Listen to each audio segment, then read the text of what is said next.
Well, what is financial literacy? Financial literacy is quite essentially having a good understanding and knowledge of where your money is coming from, where it is going, and most importantly, where you can put, in other words, invest your money in order to increase your overall wealth, with the end goal of eventually gaining financial independence.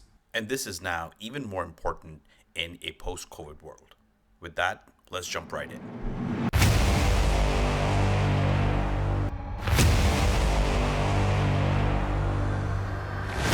Hey guys, welcome to the channel. My name is Addy, and if you are here, it means that you finally want to break through all the noise and beef up your financial literacy. Let's be honest, institutional educational systems around the world aren't really known for their speed at keeping up with the times.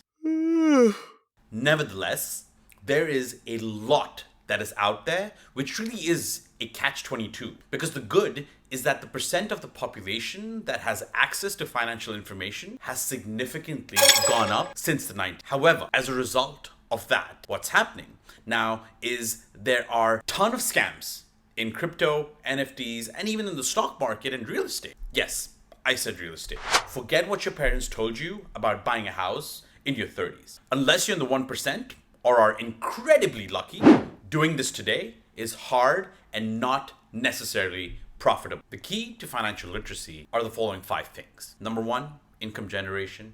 Number 2, debt management. Number 3, budget control. Number 4, investment management. And number 5, capital preservation.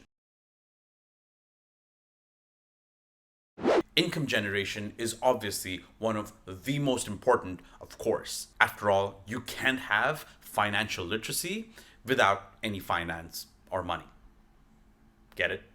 This may seem like a given, but you need to have a bare minimum of one income source to support you and your family. This will form the bedrock of all your personal finances. Also, just as a little teaser, did you know that the rich and affluent usually have more than one source of income? It's usually about 6 to 7 different sources of income. So number 1, earned income. So that's typically from whatever job they're doing. Number 2 could be dividend income from stocks owned. Number 3, any rent or cash flow from rental properties, commercial real estate, or apartment building. Number 4, royalties from selling rights to use something they've either written or invented, essentially any intellectual property that they own. Number 5, the most common, capital gains from selling appreciated assets like stocks or real estate. And last but not the least, any profits or regular cash flow from the businesses that they might own or have invested in. I say this to only provide you of a primer of what the end state or ideal scenario looks like. In a later video, I'll get into how one can actually go about step by step developing these different sources of income. Because honestly, in this day and age, with the low barrier to entry of doing business or starting a side hustle, and with the easy access to things like a phone and an internet, it is no longer an excuse not to start or do something you have always wanted to do. If that's the case, you aren't uninspired, you're lazy. Let's talk about the second pillar of financial literacy. Debt management, in my opinion, is one of the most critical aspects of being financially independent. So it is absolutely crucial that you understand, number 1, what is debt? And number 2, more importantly, how do you actually utilize debt to your advantage? Now, what is debt? Debt is basically any money that has been provided or given to you with some stipulations around how and when you need to return the money. For example, when you go to take a house loan, a personal loan from a bank, or even credit cards, which are a type of high interest loan. And while debt gets a bad rep, especially in a high interest environment like the one we're in right now, it is not necessarily a bad thing. But that's if and only if you understand how to effectively use debt to your benefit. In other words, if you find arbitrage opportunities to utilize that debt to give you a return higher than the interest rate that you have on the debt. Now, let me give you an example. Utilizing debt to build cash producing assets is pretty common in the US and Canada, right? For example, taking out a loan to buy a property and use the rental from that property to pay back the mortgage or the interest payments that you have on the loan. I can't imagine a more beautiful thing. This obviously warrants a video on its own. However, that should not stop somebody from utilizing debt to buy cash producing businesses. Now, let's talk about budget control or budget management, an easily overlooked aspect of financial literacy. You could be a millionaire or even a billionaire, but if you do not have a handle on your costs or where your money is going or where you're spending it on, then it won't take long for that well to go to zero. So how does one actually budget better? It's quite simple. Stop spending more money than you make. Obviously. In trying to keep up with the Joneses or the Kardashians. Good old budget control is actually one of those boring, non-interesting, but highly effective finance hacks. In fact, there are many budget management tools out there, and some bank accounts even out there have them built in to the account. However, if you're looking for a really basic budget planner, head over to the description and download a free budget planner. You got to start thinking of yourself like a business. So if you're running a business, then you need to have a really good handle on how much money is coming in and how much money is going out and how much money is left over after you're done paying yourself, which is extremely important, paying all the expenses to then spend on other non-critical expenses like entertainment, sports, eating out, and Starbucks. Now, let's get to investing. So what is investing? Quite simply put, it is the act of investing or putting your money into something that you hope will grow your return by a certain multiple over a certain period of time. One of the most common methods of investing is in the stock market, buying stocks or bonds. Because it is one of the most, I won't call it democratic, but yes, it has one of the lowest barriers to entry in this day and age, with a plethora of trading exchanges that offer zero commission app-based trading platforms. For the purpose of this video, I'll stay away from cryptocurrency for now. When it comes to investing, it can be extremely daunting for people who have A, never invested their money in anything, or B, want to invest but don't even know where to start. But the stock market has historically been one of the best tools when it comes to increasing wealth for the organizations or individuals that have invested in the stock market. And why is this so important? This is a good segue into the final pillar of financial literacy, capital preservation.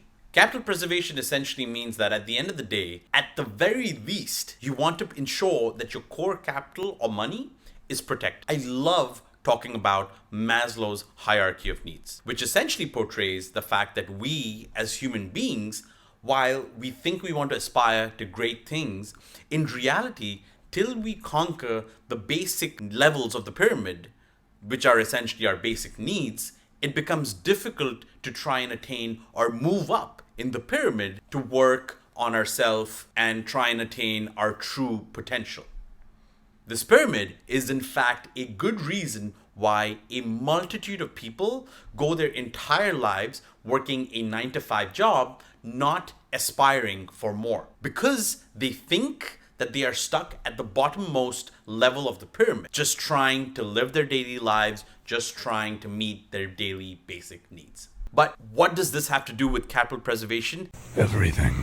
Imagine you have $10,000, but because of your fear or lack of knowledge or financial literacy, you want to preserve that capital and ensure that you have enough just to meet your basic needs. And there's nothing wrong with that.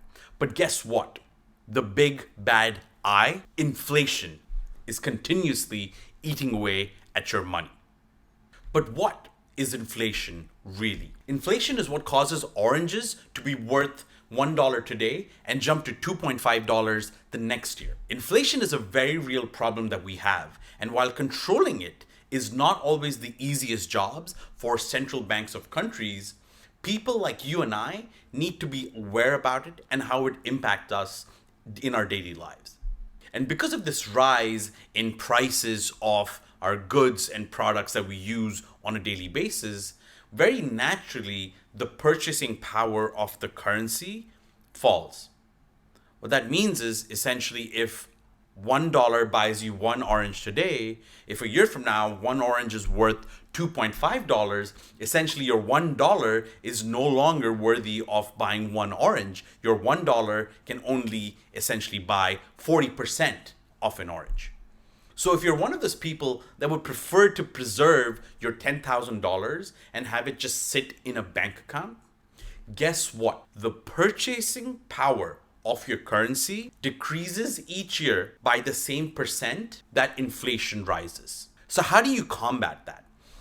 So for starters, build your financial literacy and ensure that your money is increasing or growing at the very least at the rate of inflation or close to it. So if inflation this year is projected to be about 8%, try and take steps to ensure that your money will at least grow by that much or close to it.